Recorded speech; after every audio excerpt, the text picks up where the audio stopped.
2 hit and runs, 4 drivers, and all of them are still on the loose. All right, it's indicative of a larger problem when it comes to hit and runs in the city. Stats show the drivers are rarely found. Fox 5's Arthur Chan live in Borough Park, Brooklyn.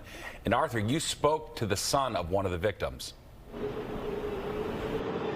Right, and he is bewildered tonight. Now, we're standing at this intersection in Borough Park, where at this intersection last night, a man was hit, not by one car, but by 2 cars. Neither driver stayed to help, and that pedestrian ended up dying at this intersection. One would like to think that fatal double hit and runs are a rare thing in the city, but here in Brooklyn, it was the 2nd case in just 10 days. And across the city, as you point out, it's part of a larger problem where hit and runs are on the rise, but the percentage of drivers arrested for doing that was already abysmally low and getting lower. A lot of cars were at the scene in Borough Park, Brooklyn Monday night, where a 46-year-old man, a pedestrian, was killed, not by one driver, but by 2 drivers. And none of the cars you see here were involved because both drivers fled, part of a trend of hit and runs where the drivers leave the pedestrian or cyclist to die alone on the street. And I was like, wow, again?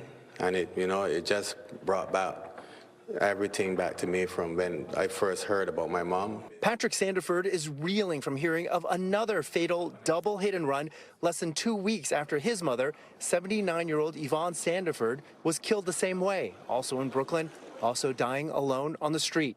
No arrests have been made in her case, and for Patrick, it is as much a criminal issue as it is an ethical one. You don't just go and leave them, because that's somebody's mom, somebody's brother, somebody's family, and you don't want somebody to do it to your family. So please, drivers out there, if you hit somebody, help them.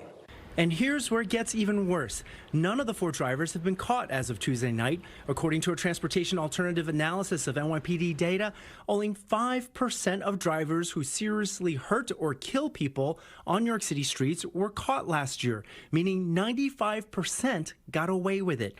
Police sources tell Fox 5 fake plates, obscured plates are one of the reasons they're unable to track down hit-and-run drivers. There have been 220 people who have been killed so far this year, and this is a 25% increase since 2018. Experts say there's a clear solution and break it into 2 parts. The first is prevention, with redesigns, giving pedestrians a head start at lights, creating a broader field of vision for drivers at intersections, called daylighting.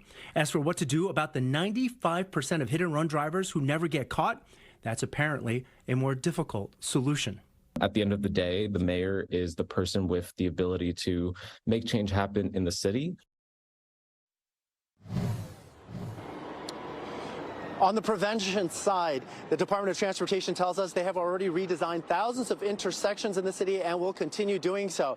Now, on the low arrest rate and the ghost plates, we reached out to City Hall. We are still waiting to hear back. We're live in Borough Park, Brooklyn tonight. Arthur Chan, Fox 5 News. Steve, back to you. Wow. All right. Thanks, Arthur.